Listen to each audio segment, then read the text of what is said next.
നമസ്കാരം. ധന ആകർഷണ ഭൈരവ യന്ത്രം, ലക്ഷ്മി യന്ത്രം, കുബേര യന്ത്രം, ധനലക്ഷ്മി യന്ത്രം എന്നിങ്ങനെ നീണ്ടു പോകുകയാണ്. എങ്ങനെയെങ്കിലും ധനം ഉണ്ടാകണം എന്നുള്ള ചിന്ത സാധാരണക്കാർ തീർച്ചയായിട്ടും ചിന്തിച്ചു പോകും. കാരണം ധനം ഉണ്ടായാലേ ഇന്ന് ബാക്കിയുള്ള കാര്യങ്ങൾ നടപ്പിലാക്കുവാൻ സാധിക്കുകയുള്ളൂ. അപ്പോൾ അങ്ങനെ ഈ യന്ത്രങ്ങളെങ്കിലും വെക്കാം. യന്ത്രം വെച്ച് കഴിഞ്ഞാൽ സ്വാഭാവികമായിട്ടും ധനം വന്നു കൂടണമല്ലോ എന്നുള്ള ഒരു ചിന്ത. അങ്ങനെ ഈ ധനയന്ത്രം ഉണ്ടോ എന്ന് നമുക്ക് ആദ്യം ചിന്തിക്കാം. അതിന് പ്രൊസീജിയറുണ്ടോ, വിധിയുണ്ടോ എന്നുള്ളതാണ്. തീർച്ചയായിട്ടും തന്ത്രശാസ്ത്ര ഗ്രന്ഥങ്ങളിലെല്ലാം തന്നെ പ്രതിപാദിച്ചിട്ടുണ്ട്. ധന ആകർഷണ ഭൈരവ യന്ത്രം, കുബേര യന്ത്രം എന്നിങ്ങനെ വിവിധ യന്ത്രങ്ങൾ തീർച്ചയായിട്ടും ഉണ്ട്. ഇനി നമുക്ക് അതിൻ്റെ ഉപയോഗത്തിലേക്ക്, അല്ലെങ്കിൽ എങ്ങനെയാണ് അതിനെ വീക്ഷിക്കേണ്ടത്, അതിൻ്റെ കാഴ്ചപ്പാട് എന്താണ് എന്നുള്ളതാണ്. ഇവിടെ ധനം എന്ന വാക്കിന് പല അർത്ഥങ്ങളുണ്ട്. നമ്മൾ സാധാരണക്കാർ ചിന്തിക്കുമ്പോൾ ധനം എന്ന് പറയുമ്പോൾ ഇന്ത്യൻ റുപ്പി, ഇല്ലെങ്കിൽ ഇതൊരു അമേരിക്കയിൽ വെക്കുകയാണെങ്കിൽ അവർ വിചാരിക്കും ഡോളർ, US ഡോളർ. ധനം എന്ന വാക്ക് സുഖപരസാധനത്വാത് സുഖശബ്ദേന ധനമപി ഗൃഹ്യത്തെ. അപ്പോൾ സുഖശബ്ദേന, സുഖം എന്നുള്ള ഒരു അവസ്ഥ മനസ്സിൻ്റെ അവസ്ഥയാണ്. നമ്മൾക്ക് ആവശ്യമായ സുഖം എതിൽ നിന്നാണോ ലഭിക്കുന്നത് അത് ധനം തന്നെയാണ്.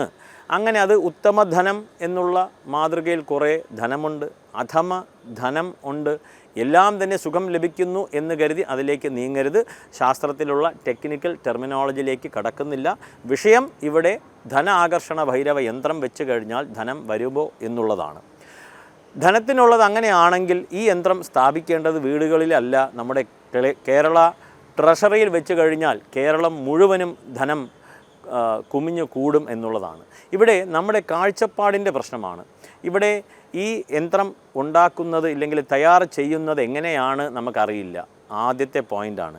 ഇനി അത് വാങ്ങിച്ച് വെക്കുന്ന സ്ഥലത്തിന് കുറേയധികം ആത്മീയമായിട്ട് ചിന്തിക്കേണ്ടതുണ്ട്. അത് എവിടെയാണ് വെക്കുന്നത്? ഒരു യന്ത്രം തയ്യാർ ചെയ്യുന്ന ഒരു വിഗ്രഹം, ഒരു ശിവലിംഗമായിക്കോട്ടെ, ഒന്ന് ചിന്തിക്കുക. അത്യധികം എഫേർട്ട് ഇട്ടിട്ട് നല്ല ഒരു ശിവലിംഗം നമ്മൾ ഉണ്ടാക്കുകയാണ്. ആ ശിവലിംഗം എടുത്തുകൊണ്ട് വലിയ ശിവലിംഗം വീട്ടിൽ ചെന്ന് പ്രതിഷ്ഠിക്കുമോ എന്ന് ചോദിച്ചു കഴിഞ്ഞാൽ ചിന്തനീയമാണ്.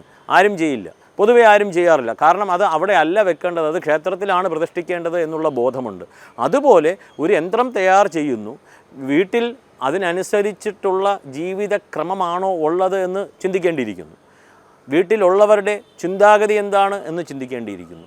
ഈ യന്ത്രം അതിന് തുല്യമാണോ, ഇതില്ലെങ്കിൽ അതിനനുസൃതമായിട്ട് നമുക്ക് പ്രാവർത്തികമാക്കുവാൻ സാധിക്കുമോ എന്ന് ചിന്തിക്കേണ്ടിയിരിക്കുന്നു.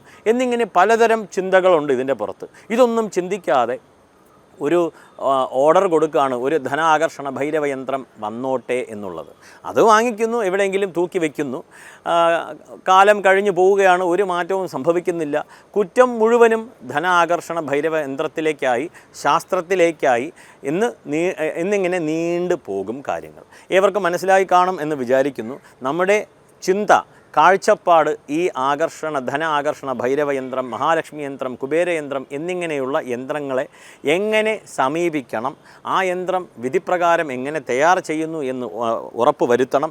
തയ്യാർ ചെയ്ത ശേഷം അത് വീട്ടിൽ വെച്ച് അതിനോടുള്ള അനുബന്ധിച്ചിട്ടുള്ള ക്രിയകൾ എന്തെന്ന് മനസ്സിലാക്കണം.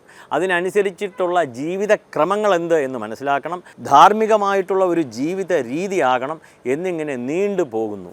ഇനി ഏവരും ചിന്തിക്കുക, ആ യന്ത്രം വാങ്ങിച്ച് വീട്ടിൽ വെക്കണോ വേണ്ടയോ, ഇല്ലെങ്കിൽ അത് ശരിയാണോ ഇല്ലയോ എന്നുള്ളത് ഏവരും ചിന്തിക്കുക. നമസ്കാരം.